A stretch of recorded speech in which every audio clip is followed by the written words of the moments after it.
सम्पूर्णमा नमस्कार। आरामै हुनुहुन्छ?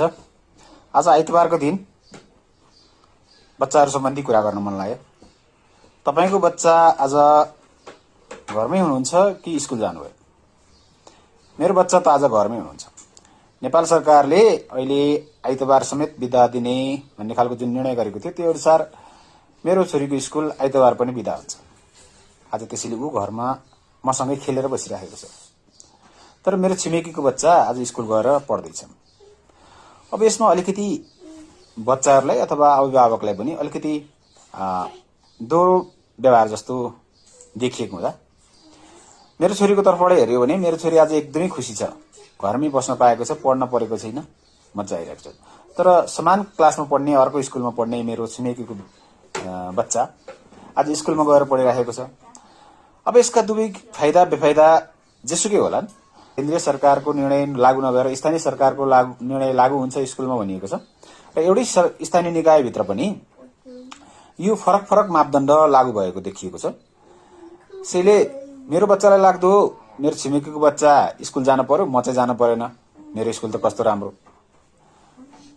छिमेकीको बच्चालाई लाग्दो हो मेरो स्कुल आज पनि लाग्यो, ऊ चाहिँ खेलेर बसिरहेको छ, उसको स्कुल राम्रो।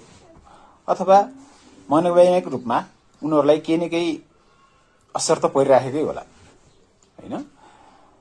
त्यसरी नै शिक्षक साथीहरूको तर्फबाट हेरौँ। शिक्षक साथीहरू पनि कुनै शिक्षक साथीहरू स्कुल गएर पढाइराख्नु भएको छ, कुनै शिक्षक साथीहरू आज घरमै हुनुहुन्छ। उहाँहरूलाई पनि अलिकति दुई किसिमको व्यवस्था भयो र स्थानीय निकायहरूले, स्थानीय तहहरूले यो कम पढाइ भएको समयलाई चाहिँ पछि बर्खे बिदा अथवा हिउँदे बिदामा मिलान गर्ने भनिएको छ।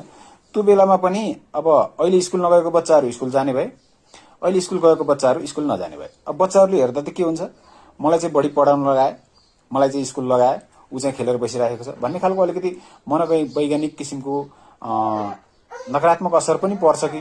किनभने बच्चाहरू त पढाइभन्दा त खेललाई मन पराउँछन्, घरमा बस्न मन पराउँछन्।